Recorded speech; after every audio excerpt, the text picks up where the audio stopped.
দেখুন, এটা আমার বিধানসভা ক্ষেত্রের মধ্যেই একটি চক্র, শিক্ষক সংগঠন। আমাদের দলের এটি একটি শাখা সংগঠন। তো আমি কাজলাগড়ের একটি প্রোগ্রামে ছিলাম।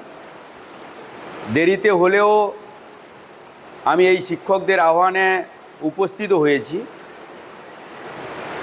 আমার সঙ্গে এখানকার নির্বাচনী কমিটির চেয়ারম্যান অরূপ সুন্দর পণ্ডা, কনভেনার সৌরভকান্তি বেরা সঙ্গে ছিলেন।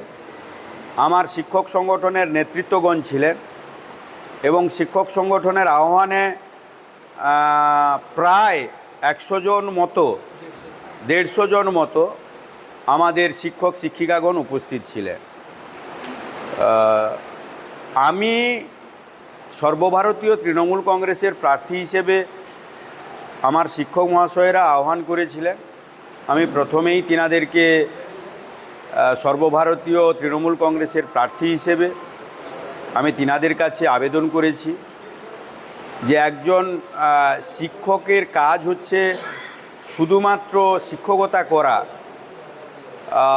জাতির মেরুদণ্ড, শিক্ষার মেরুদণ্ড, এই পরিচয়ে পরিচিত হয়ে এলাকায় কিংবা সমাজে থাকা, এটার বাইরেও শিক্ষকের একটি ভূমিকা রয়েছে, যে ভূমিকাটি অত্যন্ত গঠনমূলক এবং এলাকার মানুষজনও কিন্তু সেই শিক্ষকদেরকেই বেশি করে গুরুত্ব দেয়।